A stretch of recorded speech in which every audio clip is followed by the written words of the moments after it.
My name is Bill Jones.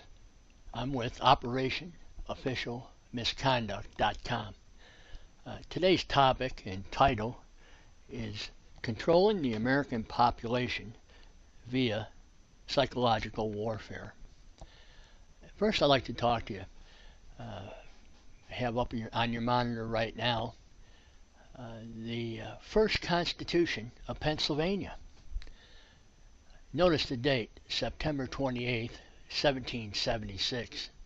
That's right, just a couple of months after the Declaration of Independence, Pennsylvania and other states, the other 12, along with Pennsylvania, had constitutions.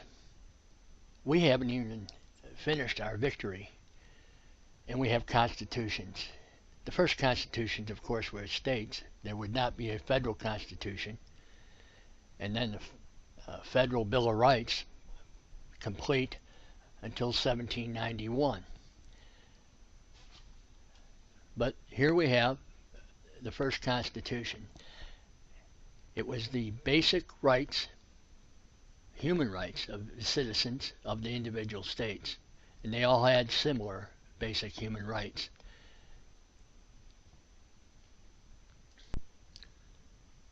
This is the subsequent Constitution of the Commonwealth of Pennsylvania.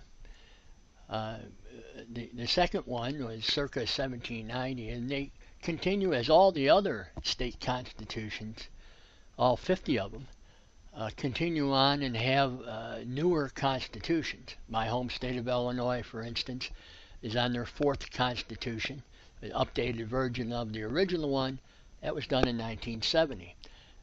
The second Commonwealth of Pennsylvania Constitution is circa 1790, and the Bill of Rights is from that period of time. Some have been amended, but interesting.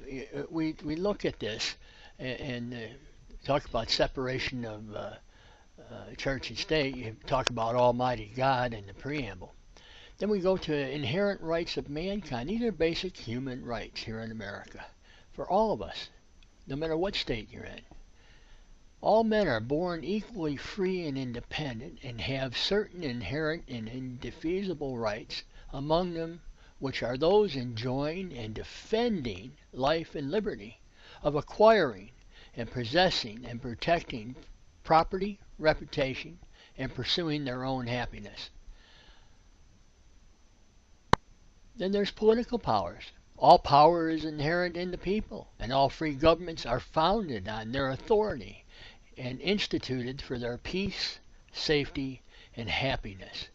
For the advancements of these ends, they are all at all times an inalienable and indefeasible right to alter, reform, or abolish their government in such manner as they may think so.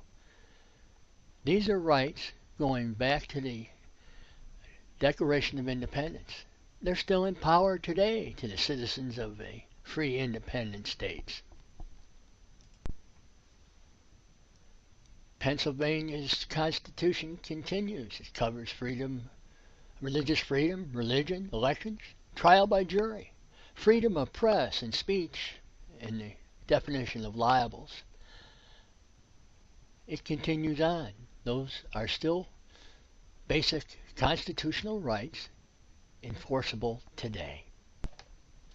As we continue on, I want to focus in on constitutional and basic human rights in search and seizures. In Pennsylvania, it's Section 8, and they refer to security from searches and seizures. The people shall be secure in their persons, houses, papers, and possession from unreasonable searches and seizures, and no warrant to search any place or to seize any person or thing shall issue without describing them as nearly as may be, nor without probable cause, supported by oath or affirmation, subscribed by the affiant.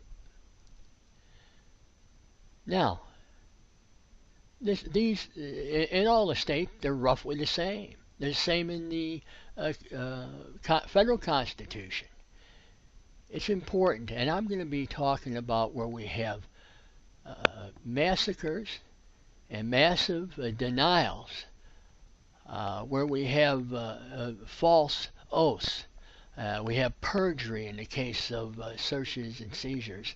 In a couple of the most famous violations of basic human rights in America.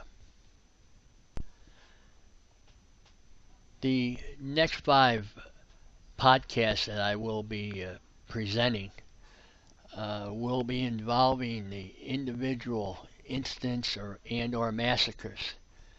A Wounded Knee, the Japanese internment in World War II, the 1985 MOVE incident slash massacre of the Philadelphia MOVE organization, and 1992 Ruby Ridge siege and massacre out in Idaho, and then the lastly of the 5 will be the 1993 Waco massacre in Texas, an operation which killed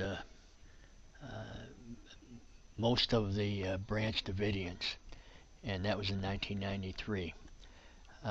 There has been attacks against individuals and groups, resulting in massive violations in human rights. It was the result every time of official misconduct. And the primary strategy utilized is psychops and psychological warfare. And it's really to, end results is to intimidate the total citizenry of the United States, of the American people. And that's how the public officials, politicians, it's how they control the population. See you next time.